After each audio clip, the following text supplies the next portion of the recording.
De cette édition, il faut isoler Ebola et non la Guinée. L'appel des chefs d'État du Bénin et du Niger venus témoigner de leur soutien au président Alpha Condé et son peuple. Au sommaire encore, fini la grève du mouvement syndical. Le gouvernement et les centrales syndicales sont parvenus à un accord. Vive émotion, douleur et consternation. Ahmed Yann Sissé, ministre de la Culture, est décédé mardi à Paris. Le gouvernement et le monde de la culture en deuil. Mesdames et messieurs, bonsoir. Merci de votre attention et bienvenue dans cette édition. Les présidents du Bénin et du Niger ont effectué ce mercredi une visite conjointe à Conakry. Mahamoud Issoufou et Yayi Boni sont venus exprimer leur soutien au président Alpha Condé et son peuple touché par la fièvre hémorragique à virus Ebola. Voici le cérémonial d'accueil à l'aéroport international de Conakry-Bessia avec Mahamoud Bari et Lai Sibi. C'est à 10h15 ce mercredi que l'avion présidentiel du Niger a atterri à l'aéroport international Conakry-Bessia. Au bas de la passerelle, professeur Alpha Condé, entouré du Premier ministre, chef du gouvernement et du gouverneur de la ville de Conakry. Cette visite du président, Dr Boni Yayi et Issoufou Mohamedou, traduit leur solidarité à l'endroit du peuple de Guinée éprouvé par la crise sanitaire à virus Ebola. Dr Boni Yayi du Bénin et Issoufou Mohamedou du Niger ont salué les officiers supérieurs des forces armées guinéennes, les présidents des institutions républicaines, les membres du gouvernement ainsi que les chefs de mission diplomatiques et organisations internationales accréditées en Guinée. Les ressortissants nigériens et béninois vivant en Guinée ont tenu à magnifier l'excellence des relations entre la Guinée et leur pays.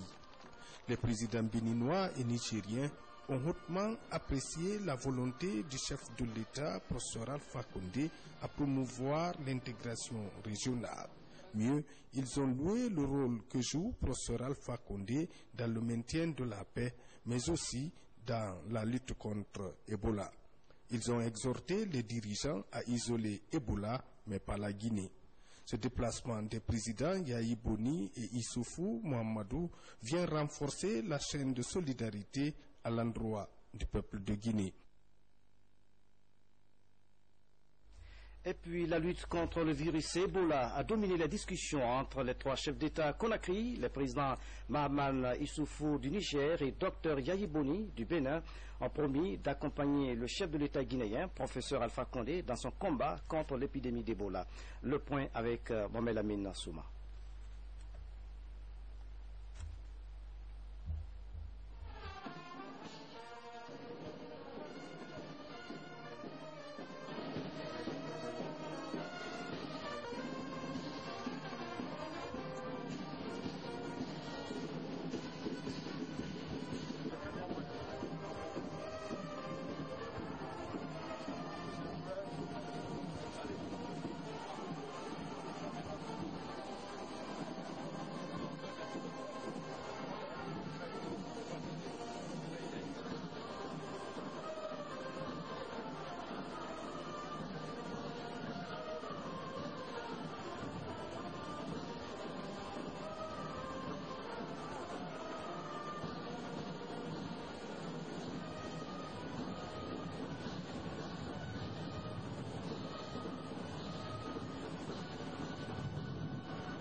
Je vous le disais tantôt, la lutte contre le virus Ebola a dominé les discussions entre les trois chefs d'État à Conakry. Le président Mahaman Issoufou du Niger et Dr Yayi Boni du Bénin ont promis d'accompagner le chef de l'État guinéen, professeur Alpha Condé, dans son combat contre l'épidémie d'Ebola. Le point avec Mohamed Amin Souma.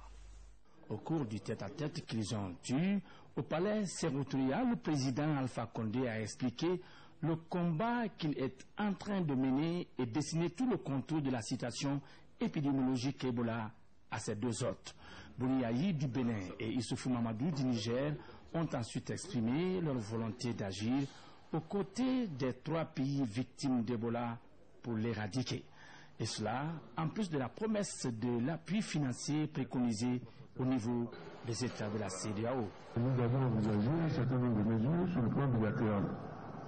Comme je suis venu ici avec Madame la ministre de la Santé, professeur Gaza, nous sommes en train de nous organiser pour que le Bénin puisse également s'associer aux pays de la sous-région pour envoyer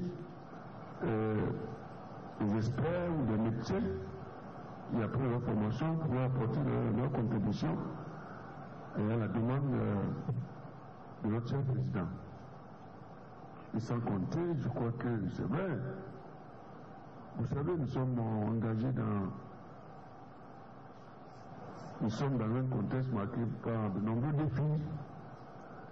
Nous avons engagé des mesures au sein, disons, des communautés, au sein de notre communauté commune régionale, c'est-à-dire la communauté commune des États de l'Afrique de l'Ouest, où toutes ces questions étaient examinées.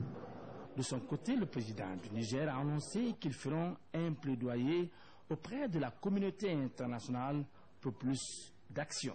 Nous avons prévu également de sensibiliser la communauté internationale pour qu'elle accroisse son soutien économique et financier en faveur des pays victimes de l'épidémie. Par exemple, nous avons l'intention, mon frère Yayi Boni et moi, de poursuivre la sensibilisation pour que la communauté internationale décide d'annuler la dette vis-à-vis des pays victimes d'Ebola. Ce élan de solidarité et de coopération sous-régionale qui se met ainsi en branle viennent appuyer les inlassables efforts courageux du président Alpha Condé, de son gouvernement et de tout le peuple de Guinée à vaincre le virus Ebola. Après donc leur arrivée à Conakry, les présidents béninois et nigériens se sont entretenus avec leur homologue professeur Alpha Condé. C'était donc au palais Sékou Touré ici à Conakry. À l'issue des échanges, les 3 chefs d'État ont animé une conférence de presse. Voici les temps forts avec Ibrahima Keïta. Face à la presse, Issoufou Mahamadou du Niger, Boni Yayi du Bénin et professeur Alpha Condé de Guinée. Ils ont tour à tour affiché leur volonté de vaincre au plus vite le virus Ebola.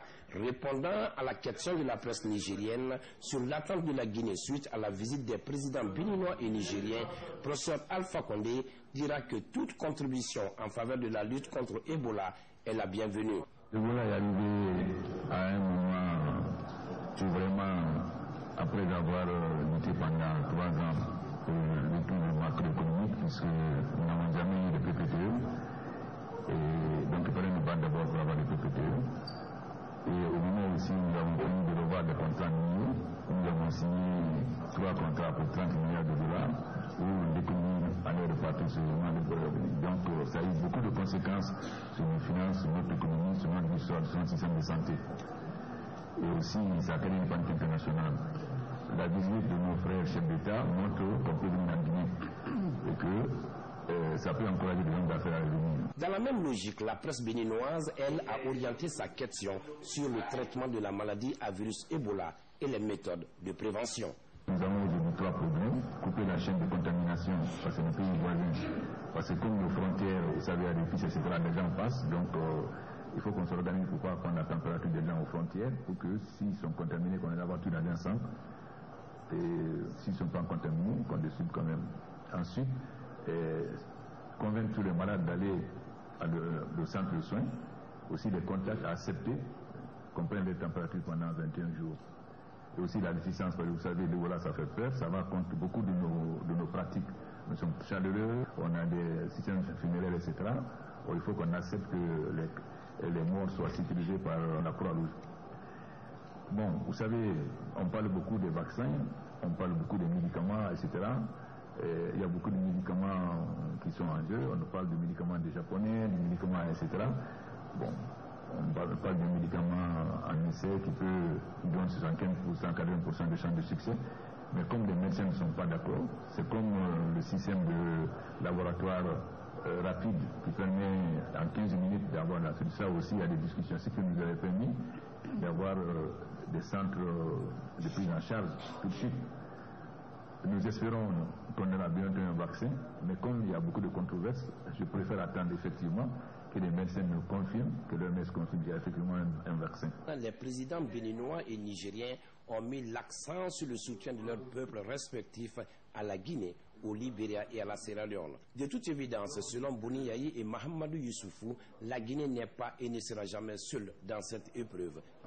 Le premier message s'adresse au peuple guinéen, s'adresse au président Alpha, s'adresse au peuple guinéen. Il s'agit pour nous de dire que le peuple guinéen n'est pas seul.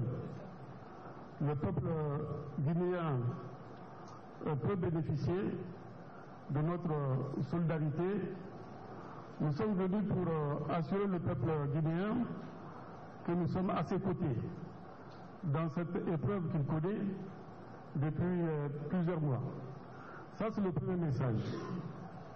Le deuxième message, c'est pour dire à la communauté internationale de ne pas stigmatiser les pays qui sont victimes de cette épidémie d'Ebola.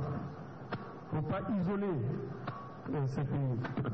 Il faut être aux côtés de ces pays, être solidaire de ces pays. Et tout à l'heure, avec le président Alpha, on évoquait les conséquences économiques et financières de cette épidémie. Dans de pareilles circonstances, nous avons un seul ennemi. C'est ce virus. Donc il doit y avoir une union sacrée de toutes les forces vives, toutes les forces politiques du pays. Une union sacrée, véritablement sacrée autour du président. Pour que cette question soit jugulée le plus tôt que possible et que les actions soient harmonisées, l'unicité de pensée, d'action, mutualisation des efforts, des ressources pour juguler cette pandémie et dont l'éradication conditionne la prospérité. Au moment où les partenaires bi et multilatéraux s'engagent à accompagner les pays touchés par le virus Ebola, dont la Guinée, chaque Guinéen, où qu'il soit, quoi qu'il fasse, doit se sentir un acteur dans la lutte, cela au-delà de toute considération. L'autre temps fort de cette édition, fini la grève du mouvement syndical. Le gouvernement et les centrales syndicales ont trouvé une issue favorable. C'est au terme de 5 jours d'intenses négociations entre les deux parties. Boubacar Ba revient sur les grandes lignes de cet accord. Les deux parties ont obtenu des résultats encourageants tendant à l'amélioration de la grille salariale et le règlement des divers problèmes liés aux difficultés de certaines sociétés d'État. Des résultats qui tiennent compte de la conjoncture difficile que traverse le pays suite aux conséquences liées à l'épidémie à virus Ebola qui a fait déjà de milliers de victimes. Le mouvement syndical, concernant la nouvelle grille salariale, nous sommes convenus qu'une étude soit faite avec une commission tripartite pour améliorer la grille qui a été proposée et transposer cette grille au plus tard le 30 juin avec les augmentations qui sont convenues actuellement. Et aussi nous avons dit qu'on va mettre en place avec une assistance d'expertise technique une nouvelle grille qui va prendre en compte les différents diplômes obtenus par les fonctionnaires et aussi sur la base de la compétence. Et cette deuxième catégorie de grille va être disponible à la fin du mois d'octobre. Nous avons aussi parlé et se mettre d'accord sur l'augmentation des salaires. L'augmentation des salaires, et nous avons examiné la situation, la conjoncture économique actuelle. Nous nous sommes mis d'accord sur une augmentation du salaire indiciaire des fonctionnaires de 40% pour 2015, reparti en 20% au mois d'avril, 10% au mois de juillet et ensuite 10 autres pourcents au mois d'octobre. Nous avons convenu aussi que les pensions de retraite seront revalorisées en 2015 après une étude qui va se terminer au mois de juin, et de commun accord, nous allons fixer un pourcentage d'augmentation de ces pensions. Au regard des avancées significatives, des résultats obtenus et pour la préservation de la paix sociale, le mouvement syndical guinéen décide de la suspension de la grève déclenchée le 5 janvier 2015. En conséquence, tous les travailleurs et travailleuses sont invités à reprendre le service. De l'analyse de la situation liée au dénouement de cette crise, il appartient à chaque Guinéen désormais de jouer sa partition pour la mobilisation accrue des recettes afin de mieux répondre aux attentes des populations en matière d'investissement avec à la clé l'amélioration des conditions de vie des Guinéens. Dans l'actualité encore, meeting de l'opposition à Conakry, plusieurs gendarmes blessés, des dégâts matériels importants. C'est le bilan des violences survenues sur l'axe Bambeto-Amdalaï. Les hommes en uniforme chargés d'assurer la sécurité ont été attaqués par des jeunes manifestants. Les précisions dans ce reportage de Sergent Alassane Diaby, correspondant de la presse militaire. Le meeting de l'opposition de ce mercredi connaît des dérapages. 10 gendarmes sont blessés, dont 3 atteints par balle. Ils sont admis au centre médical de la gendarmerie de Matam. Il y avait un attroupement. Donc on est venu, on a contourné. En venant maintenant juste vers la foule s'est dispersée. Ils sont rentrés un peu partout dans les couloirs. Donc nous on est venu en passant juste au couloir on appelle le couloir de la cimetière. Le couloir du cimetière en montant vers la droite. Donc c'est là-bas directement il est sorti, il nous a tiré à bout portant. Donc avec sous un calibre 12. Aujourd'hui on a reçu 10 blessés. Et parmi les 10 blessés, ils sont catégorisés en 2 groupes, 2 grands groupes. Il y a eu des gens, des blessés qui ont reçu des balles fusil calibre 12. Donc il y a eu 3 blessés dans ce cadre-là. Il y a un qui présentait 5, il y avait 5 balles. Donc on a pu enlever, qu'on a pu extraire 4, il lui reste 1. Le deuxième en a 3, on a pu extraire 2, il lui reste 1. Le troisième en a 5 plombs. Et les 5 plombs, compte tenu de l'aspect de la profondeur au niveau de la fesse, on n'a pas pu pour le moment les enlever. Ils sont quand même leur état a été stabilisé. Déployés pour encadrer le meeting de l'opposition, ces gendarmes sont pris en partie au siège du RPG Arc-en-Ciel dont ils assuraient la sécurité. Toute la journée de ce mercredi, l'axe Amdalaï-Bambeto est resté infréquentable. Pour cause, la violence et des barricades érigées ça et là par les militants de l'opposition. Meeting de l'opposition à Conakry émaillé d'incidents. Le siège du RPG Arc-en-Ciel a enregistré des dégâts. À propos, nous vous invitons à suivre la déclaration du secrétaire administratif du RPG Arc-en-Ciel. On écoute Lansana Komar. Le Pacifique dans ce meeting. Encore une fois, notre opposition vient de montrer à la face du monde son caractère violent et antidémocratique. Et sinon, comment vous pouvez comprendre qu'un meeting dit pacifique qui se tient sur l'esplanade du stade du 28 septembre, les gendarmes postés au siège national du parti soient pris en partie par des militants de l'opposition, lapidés et blessés? Vous pouvez aller faire le constat. Ce qui prouve à suffisance qu'au sein de cette opposition, il y a des leaders qui ont un autre calendrier caché. Mais qu'ils sachent que nous les avons à l'œil et le peuple de Guinée n'acceptera pas et n'acceptera jamais le chaos et la désolation. Et puis la lutte contre Ebola. Les chefs religieux s'impliquent dans la sensibilisation. Le grand imam de la mosquée Faisal était ce mercredi à Mania, dans la préfecture de Koya, pour véhiculer des messages axés sur les mesures de prévention contre le virus Ebola. Vous suivrez le reportage de Mangafo de Touré et l'âge Adramé Bari dans nos prochaines éditions d'information. L'Assemblée nationale promet de travailler pour le renforcement des acquis démocratiques. Un engagement pris à la faveur de la présentation des vœux de Nouvel An au président de l'institution. La cérémonie a mobilisé les députés et les travailleurs de l'Assemblée. Et puis ce message à son Excellence, M. Alpha Condé, président de la République de Guinée. Monsieur le Président de la République et chers frères, j'ai appris avec une profonde affliction la triste nouvelle du décès de votre sœur aînée, Aya Nsira Condé, que Dieu l'ait en sa sainte miséricorde. En cette douloureuse occasion, je vous présente ainsi qu'à l'ensemble des membres de votre honorable famille mes sincères condoléances et l'expression de ma profonde compassion.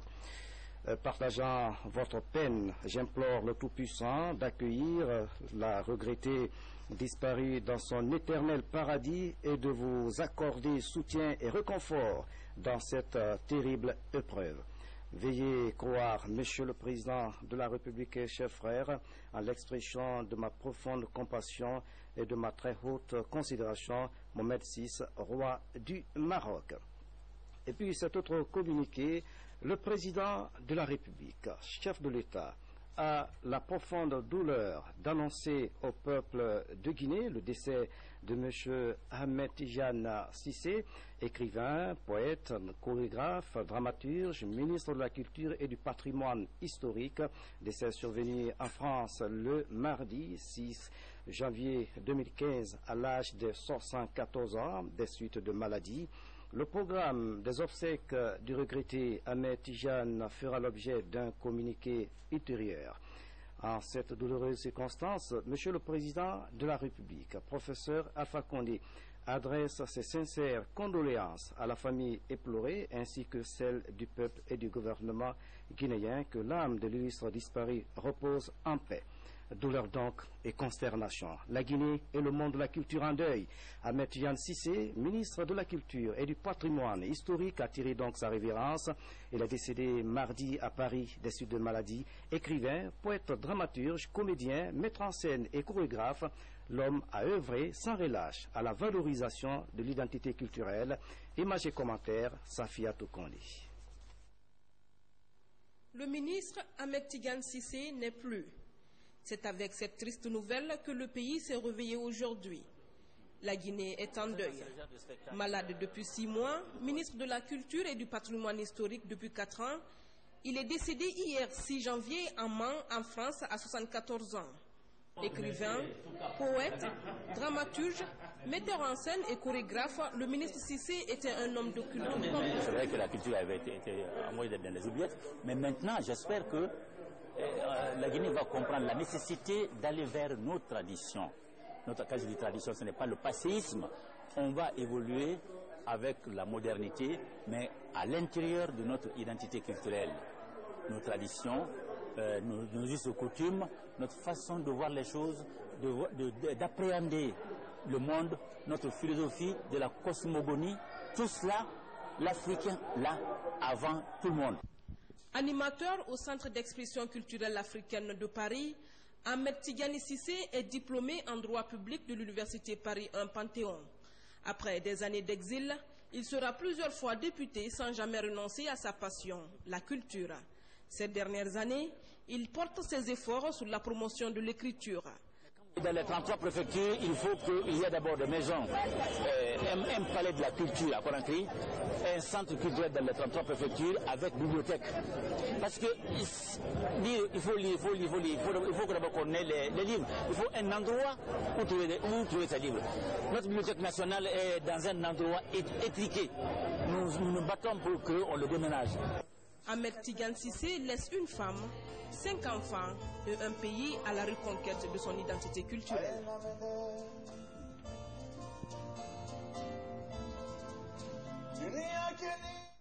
C'est très triste. Sur ce plateau, nous recevons un des amis du défunt, Cheikh Doucouré. Bonsoir.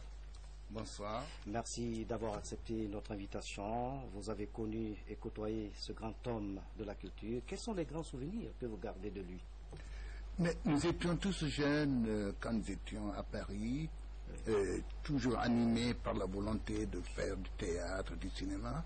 Et moi j'ai connu Cissé à cette époque-là, dans les années 70, où tous les Guinéens quand même se retrouvaient, surtout à la place Saint-Michel, où il y avait un centre culturel français, dont le directeur était un Guinéen d'ailleurs. À l'époque c'était très rare, Jean-Luc Bangora, qui est de Bofa. Et c'est ainsi que Cissé et pas mal d'autres amis du théâtre, du cinéma, nous nous rencontrions pour essayer de faire du cinéma et du théâtre. Quels sont les souvenirs que vous gardez? Les souvenirs de Cissé, c'était déjà un grand poète, c'était un grand écrivain. Et à la limite, c'était un homme tellement affable qu'il était timide. Parce qu'il jouait bien, il dansait bien, mais il parlait peu. Parce que c'était un homme tellement sensible, mais toujours mué par la volonté de mettre en valeur la culture guinéenne, pour que la Guinée puisse s'exprimer culturellement partout. Et je crois que le fait qu'il soit ministre de la Culture a été une très très bonne chose pour la Guinée. C'était aussi un homme politique. Il s'est lancé vers la fin de la politique. Oui, il a été député, il s'est lancé dans la politique, mais toujours pour essayer de faire valoir cette culture guinéenne, parce que je crois qu'à l'Assemblée nationale, il s'est occupé un peu aussi de la culture, ce qu'il a fait pendant pas mal d'années. Quand il a été ministre, il s'est quand même battu aussi, malgré les maigres moyens qu'il avait, il faut le dire, pour que cette culture guinéenne puisse être mise en valeur. Et je crois que ça a toujours été son combat. D'ailleurs, il y a 2 ans, nous avons passé toute une journée au stand de l'Harmattan Guinée, au Salon du Livre à Paris, où son souhait était, il était déjà un peu malade, on le sentait, où son souhait était que la Guinée soit dotée de bibliothèques partout et que le cinéma, le théâtre, toute la culture guinéenne puisse aller de l'avant.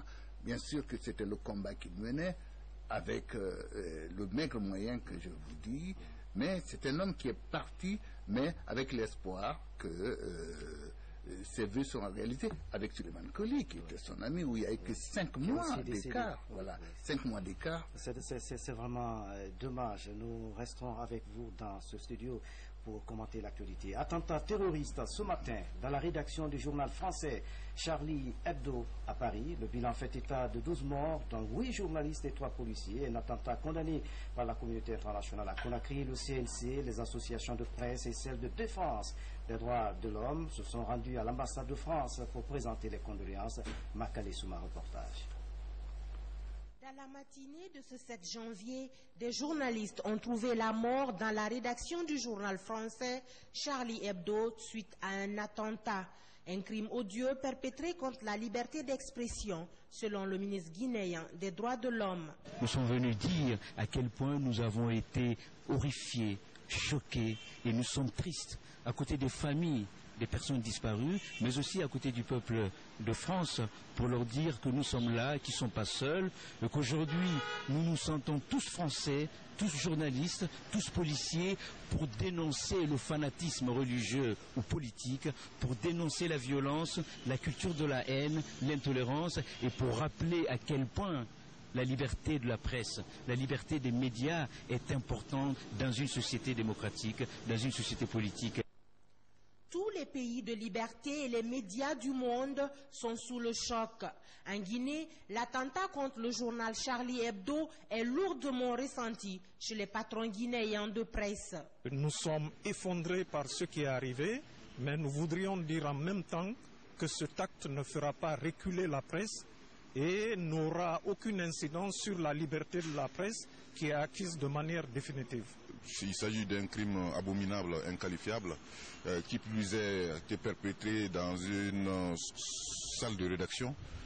Ça rend le crime encore plus inacceptable parce que c'est la liberté de la presse même qui a été attaquée dans ses fondamentaux. Face à cet autre acte criminel contre la liberté d'opinion et d'expression, tout le monde se dit donc attristé, d'où cette présentation de condoléances à l'ambassadeur Bertrand Cochery. Et puis justement par rapport à cet attentat, ce message du chef de l'État, professeur Alpha Condé, à son Excellence M. François Hollande, président de la République française. Excellence, Monsieur le Président et chers amis, c'est avec une profonde consternation que nous avons appris la nouvelle de la fusillade survenue à Paris au siège de l'hebdomadaire satirique Charlie Hebdo, symbole de liberté et de démocratie, provoquant la mort de 12 de vos compatriotes et de nombreux blessés. Je voudrais, au nom du peuple et du gouvernement guinéen, ainsi qu'à mon nom propre, adresser à vous personnellement, au peuple ami français et particulièrement aux familles éplorées, mes condoléances les plus attristées. Ces actes barbares et insensés mettent la condamnation de toute la communauté internationale. Cette violence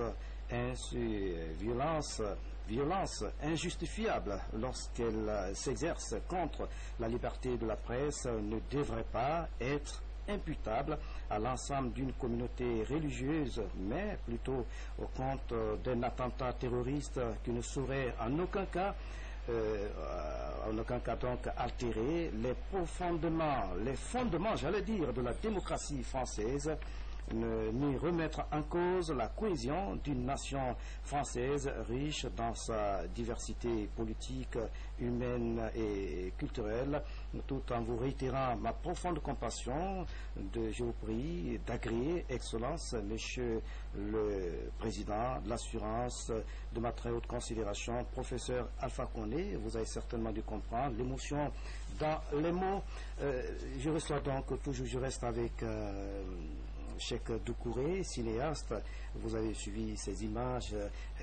Apparemment, la liberté de presse est menacée dans le monde. Complètement. Depuis la guerre d'Algérie, il n'y avait pas eu un tel attentat en France.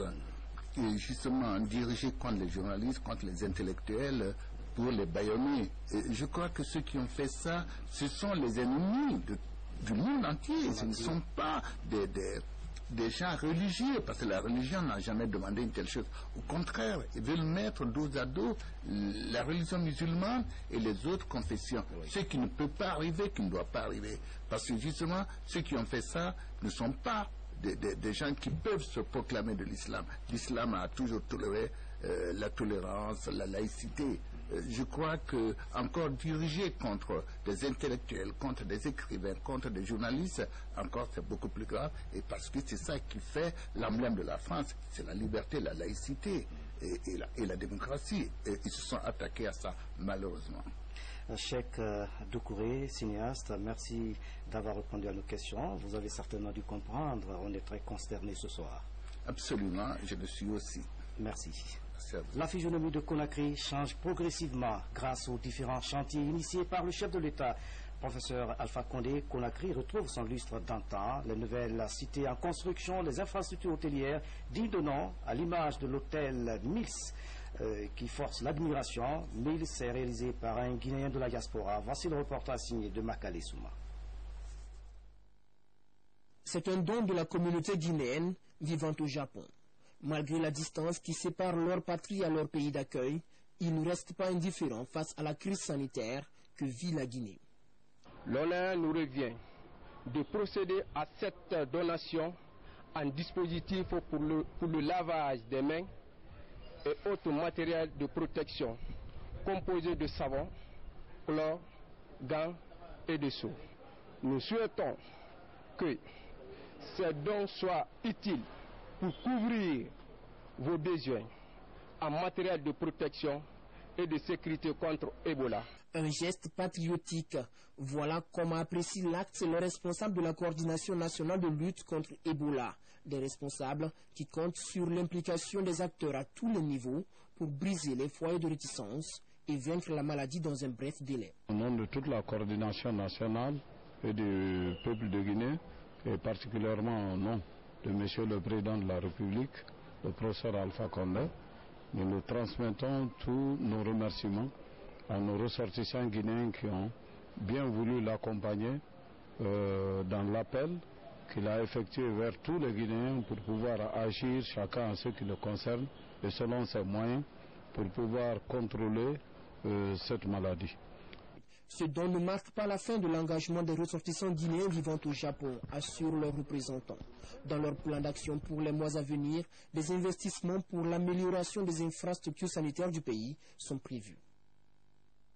Vous avez certainement dû comprendre, la communauté guinéenne vivant au Japon exprime sa solidarité aux victimes d'Ebola. Nos compatriotes réunis en association viennent d'offrir des kits et du matériel de protection à la coordination nationale de lutte contre le virus Ebola. C'était là donc un reportage signé de Tierno Ousmane. Je vous le disais tantôt, la physionomie de Conakry change progressivement grâce aux différents chantiers initiés par le chef de l'État, professeur Alpha Condé. On va suivre le reportage de Makale Souma. La diaspora guinéenne prend conscience de la nécessité de son retour au bercail, mais surtout de sa participation à la construction du pays. L'hôtel Emlis au cœur de Kaloum, dans le quartier Almamia, est une histoire, un coup de cœur tout simplement entre un Guinéen et un banal immeuble. Je viens là-bas, ça fait 4 ans. Ça fait des années que je vis à l'étranger. J'ai eu envie un petit peu de faire quelque chose dans mon pays. Pourquoi? Parce que un pays a besoin pour se développer aussi que ses enfants, que ce soit ceux qui sont dans le pays ou ceux qui sont partis, fassent un petit peu. Tout le monde faisant un petit peu, bout à bout, on pourra créer un édifice. Cet immeuble à 2 niveaux était autrefois une construction presque à l'abandon, un immeuble délabré qui incitait à la démolition. Mais aujourd'hui, il est redevenu un joyau. Un hôtel de 18 chambres de 20 et 22 mètres carrés, doté d'une belle literie, d'un room service, 2 suites dont une moyenne et une petite, une terrasse, un restaurant, un café et une salle de sport. Le départ, ma foi, ça se passe bien pour le moment. On vient d'ouvrir le café hier, donc un café dans lequel les gens peuvent se restaurer ou bien juste prendre une boisson. On est ouvert de 7h à 22h et le restaurant, lui, ouvrira ses portes pour le restaurant du bas vendredi et la terrasse par la suite, donc la semaine suivante. Le design et le service qui a vraiment de qualité. Et tout ça, ce que je retrouve en voyageant, quand je rentre chez moi en France, je retrouve ça ici. Donc c'est magnifique. Plus besoin de voyager maintenant. L'hôtel Emlis change un peu la physionomie de cette partie de Almamia. Et à peine ouvert, il commence déjà à se faire son fans club d'admirateurs au cœur de Kaloum. Voilà, ce reportage de Makale Souma met fin à cette édition à tous. Merci de nous avoir suivis. À demain.